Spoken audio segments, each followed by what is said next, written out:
नमस्कार and good morning all students. I am Monika Nama. आज हम बीएड सेकंड ईयर का पेपर है fourth compulsory guidance and counselling unit आपकी थर्ड है। विशिष्ट अधिगमकर्ताओं हेतु निर्देशन उपकरण और प्रविधियां और टॉपिक है प्रतिभाशाली बालकों की विशेषताएं। प्रतिभाशाली बालकों की विशेषताओं में हम शारीरिक विशेषताएं, संवेगात्मक विशेषताएं और सामाजिक विशेषताएं कंप्लीट कर चुके हैं। आज हम शैक्षणिक उपलब्धि के बारे में पढ़ेंगे, यानी कि प्रतिभाशाली बालकों की विशेषताओं के अंतर्गत हम शैक्षणिक उपलब्धि के पॉइंट को पढ़ेंगे। तो फोर्थ पॉइंट है शैक्षणिक उपलब्धि।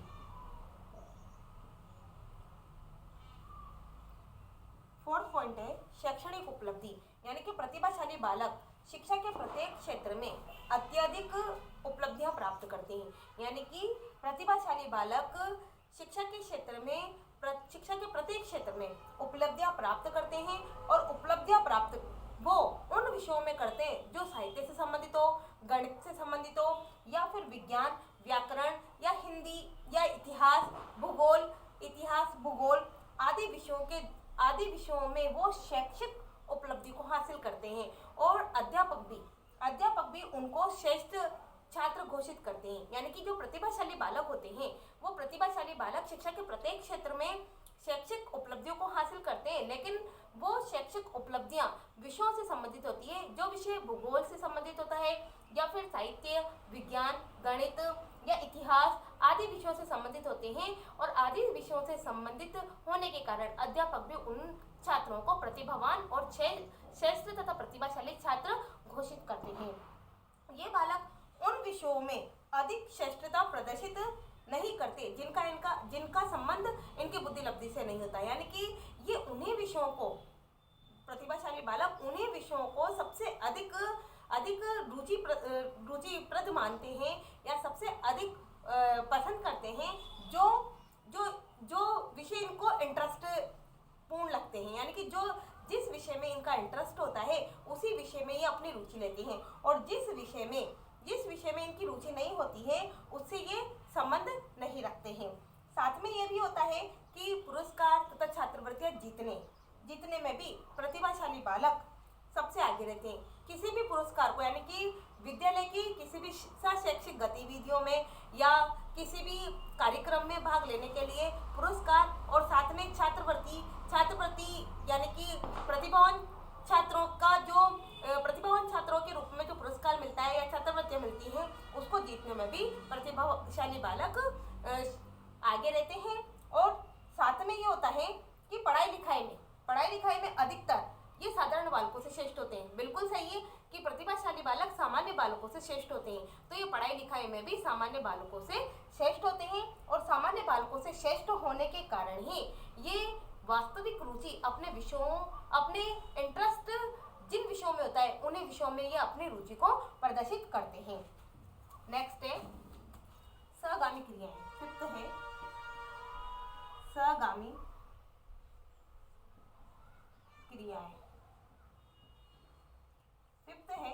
सहगामी क्रियाएं। सहगामी क्रियाएं यानी कि प्रतिभाशाली बालक, मैंने बोला था आपको कि बीटी के अनुसार प्रतिभाशाली बालक प्रतिभाशाली बालक खेलों में रुचि लेते हैं। 50% बालक ऐसे होते हैं जो दूसरों के 80% बालक और 50% बालक और 96% बालक ऐसे होते हैं जो अनुशासन प्रिय होते हैं और दूसरों का सम्मान करने वाले होते हैं।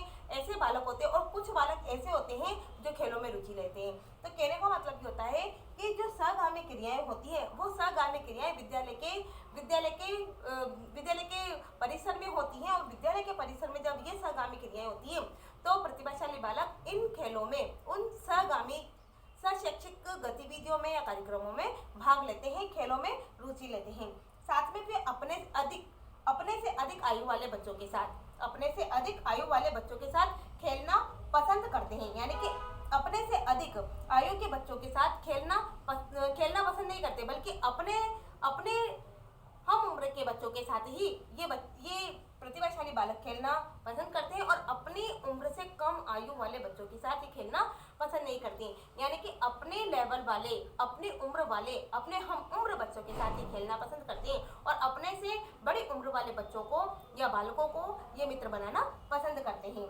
साथ में ये होता है कि प्रतिभाशाली बालक उन खेलों और क्रियाओं में अधिक रुचि लेते हैं जिनमें मानसिक परिपक्वता की आवश्यकता होती है। यानी कि ऐसे खेलों को या ऐसी क्रियाओं को, ऐसी गतिविधियों में ये अक्सर भाग लेते हैं जिनमें मानसिक परिपक्वता यानी कि मानसिक रूप से इनको उन क्रियाओं को सुलझाने में या मानसिक रूप से उन गतिविधियों को सुलझाने में या मानसिक रूप से उन खेलों को खेलने में इनको इंटरेस्ट आता हो या इनकी रुचि जागृत होती हो, उन खेलों में ये अधिक रुचि लेते हैं। यानी कि मानसिक परिपक्वता वाले खेलों में प्रतिभाशाली बालक अधिक रुचि लेते हैं। साथ में ये होता है कि प्रतिभाशाली लड़कियां अधिक खेल और गतिविधियों में व्यस्त रहती हैं। यानी कि लड़के तो प्रतिभाशाली होते ही हैं, बालक तो प्रतिभाशाली होते हैं, लेकिन बालिकाएं भी प्रतिभाशाली होती हैं। तो बालिकाएं प्रतिभाशाली होती हैं और प्रतिभाशाली होने के कारण वो लड़कियां खेलों में अधिक रुचि लेती हैं। और लड़कों के बारे में इनकी विपरीत स्थिति होती है। यानी कि लड़कों के बारे में बालकों के बारे में बालिकाओं की विपरीत स्थिति होती है। प्रतिभाशाली बालक शारीरिक खेलों में कम रुचि लेते हैं।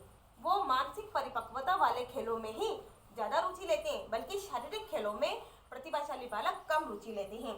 और साथ में पढ़ाई लिखाई के कार्यों में अधिक रुचि लेते हैं, अधिक इंटरेस्ट दिखाते हैं। यानी कि सहगामी क्रियाएं अगर पढ़ाई लिखाई से संबंधित होती हैं तो उनमें अधिक इंटरेस्ट दिखाते हैं। साथ में प्रतिभाशाली बालक विद्यालय जाने में अधिक रुचि दिखाते हैं, अधिक रुचि का प्रदर्शन करते हैं। यानी कि सामान्य बालक जो रोज होकर विद्यालय जाते हैं, प्रतिभाशाली बालक ऐसे नहीं होते हैं। प्रतिभाशाली बालक इंटरेस्ट के साथ, रुचि के साथ अपने कार्य को करते हैं और विद्यालय की जो सहगामी क्रियाएं होती हैं उनमें भी रुचि जागृत करते हैं। नेक्स्ट है 6 व्यक्तिगत विशेषताएं।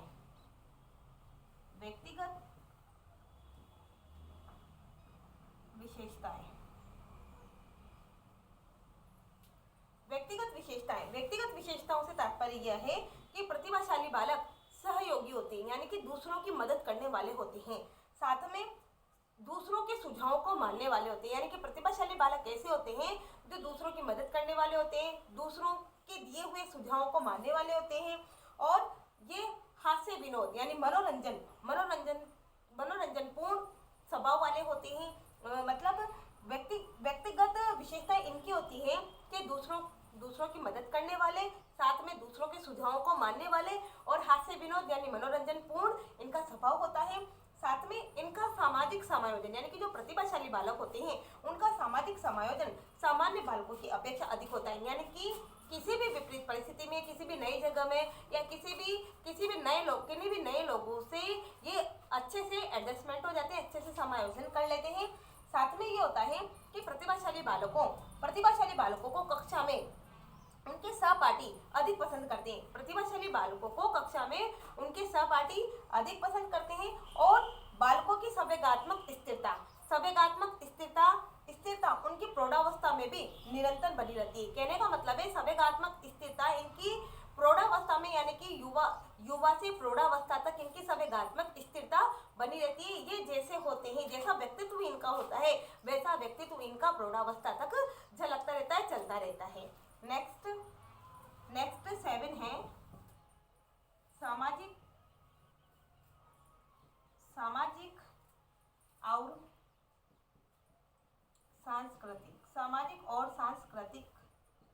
सामाजिक और सांस्कृतिक पृष्ठभूमि। इस पॉइंट के बारे में हम नेक्स्ट वीडियो में पढ़ेंगे। नमस्कार एंड धन्यवाद।